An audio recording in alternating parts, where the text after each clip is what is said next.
Welcome to the Daily Tanya. Today is Tuesday, the 7th day of Elul. And reminder once again, let's say the three extra chapters in the Psalms. Today is 19, 20, 21. Let's begin with Tzedakah. Yadayla Tzedakah, Shmekareves es HaGeula. Tzedakah brings Mashiach closer. And we continue in chapter 12, letter 12 in Igeret Hakodesh. We spoke yesterday about Hashem making peace up there in heaven between the angels. What does that mean? And we said there is the different attributes that God uses to run this world. There's the attribute of kindness. There's the attribute of severity. And in order to make peace, they have to, when they connect to the source, to the higher level, which we called the Tiferes, the level of that is also the attribute of compassion and mercy. So basically what we said, that the attribute, everything that comes from Hashem, everything that comes from the holy side is about giving.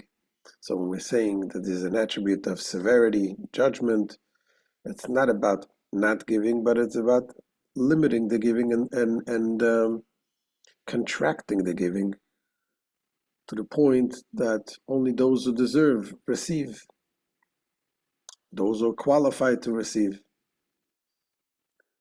But then there is the attribute of mercy. Mercy is about giving not only for those who deserve, but to give to those who need.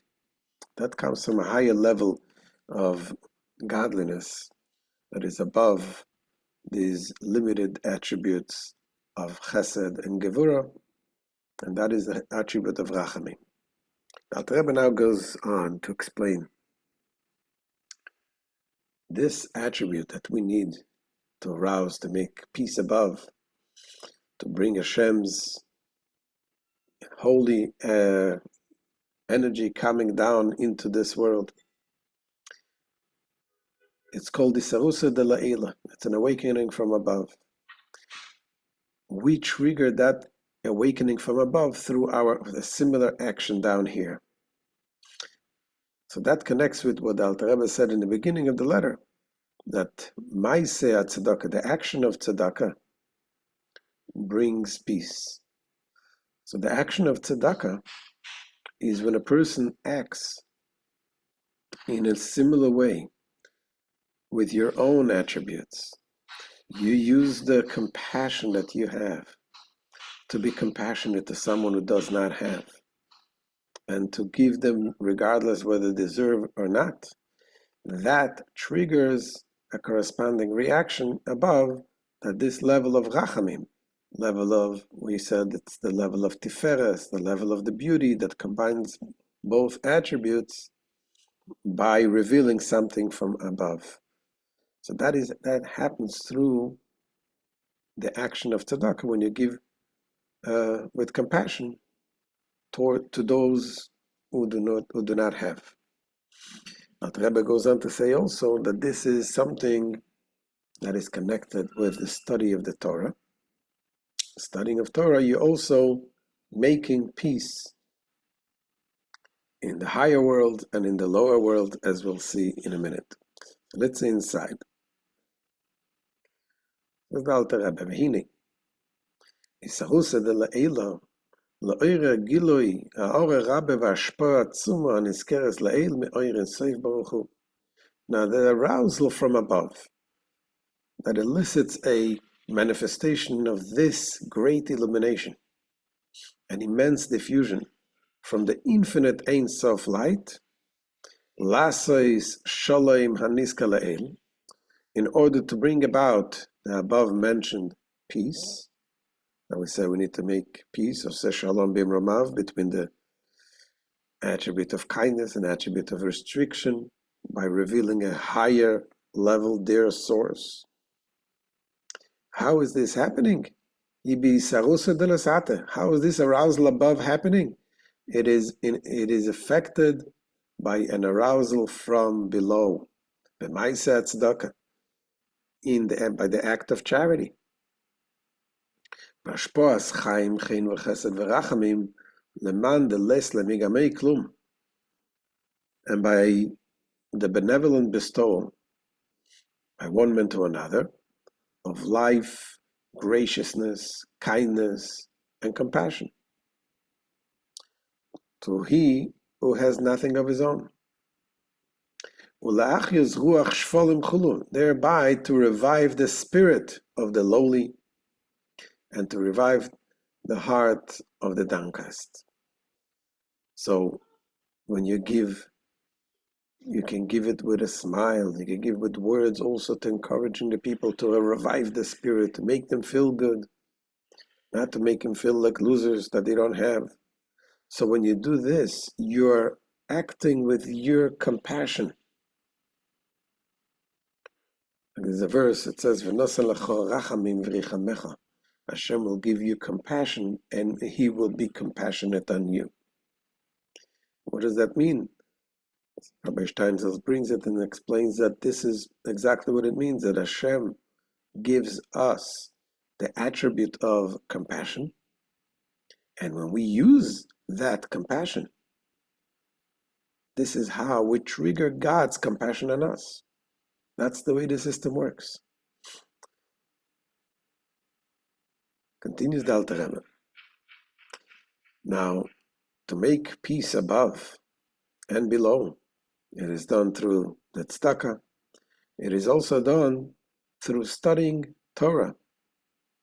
Through studying Torah for its own sake, not for any ulterior motives, only for the sake of Hashem's Torah, not even to gain spiritual things, only for the sake of the Torah. Says Alter Rebbe, Mudaz zois mashomu razal, ala oisik b'Torah lishmo.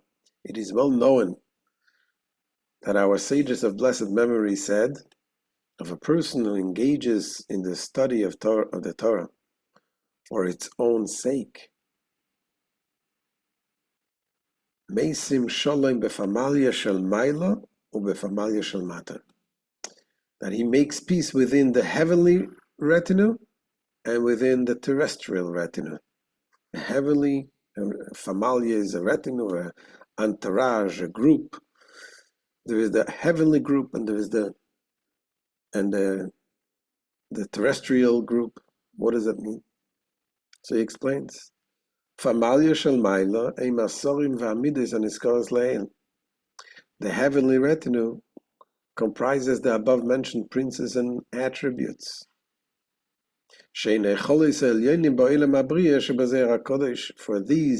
are the supernal heichalot, the chambers in the world of Beria, as stated in the sacred Zohar. So again, when you study Torah, you study God's Torah. The Torah itself is above all these levels of attributes. So when a Jew studies Torah for its own sake, we bring in the life and we make peace between all these attributes, because that unites them with the higher goal, which is Hashem's Torah. And the same thing is also the Familia Shel Mata, and the terrestrial retinue comprises the lower Heichalot. What is the lower Heichalot? The levels which is below the level of the world of Beria, and specifically making peace is right here in this world. And especially in this lowly world. Because what happens in this lowly world? In this physical world, says the Alter Rebbe, that ever since the sin of Adam, the original sin, what is caused is a mixture that they became completely the good and the evil and the bad, they mingled together.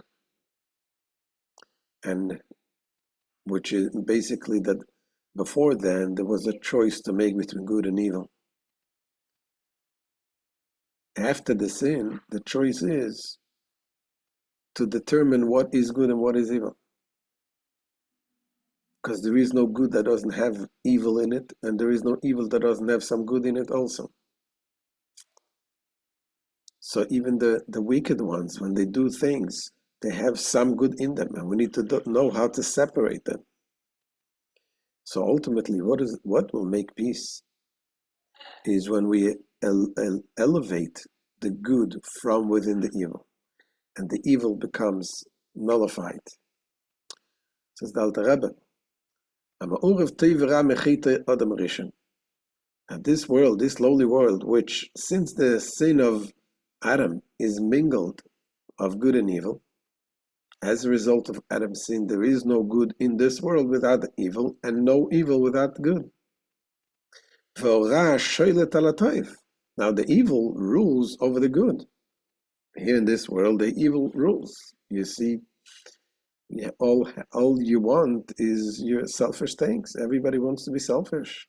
Even in the good things that we do, there is also mixed in some selfish things. We're going to be generous. We want to be kind because we want people to look at us like that we are kind. So there's all different levels. Obviously, there's the coarse evil, and then there is also the subtle evil. And our job is to refine ourselves.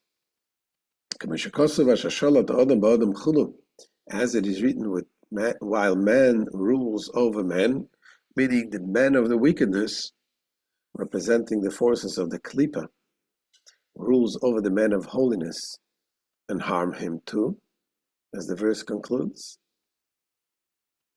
But ultimately, it is to be purified. But until that will eventually happen when Mashiach comes. Until then, we still have struggles. It is also written, and nations will overpower nation.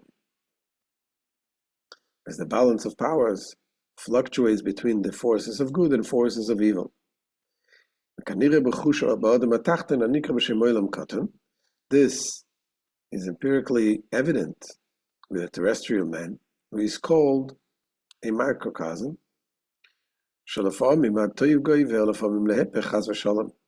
where sometimes the good within him prevails, and sometimes the reverse, heaven forfend. Therefore, there is no peace in this world until the ultimate time, the time of the end, when evil will cease to exist. That will be when Mashiach comes. When the good shall be refined from the evil.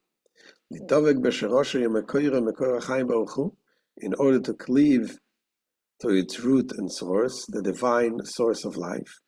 At that time, all evildoers shall be scattered, and the spirit of impurity shall pass from the earth, when the element of the good, which sustains it, will be extracted from its midst. So evil will then cease to exist, as a matter of course, for its entire existence is dependent on the good found within it. So once the good is removed, there is no reason for this to exist anymore. So this is the end of today's share. Give us a little bit more of understanding of how we can draw upon ourselves the greatest light. Of course, it's talking about ultimately when the evil will be eliminated completely. But until then, we have the process, we have the ability to do some of it through the acts of tzedakah, through the studying of Torah, especially when we study Torah Lishma. Have a wonderful day. Bezat Hashem. We'll see you tomorrow.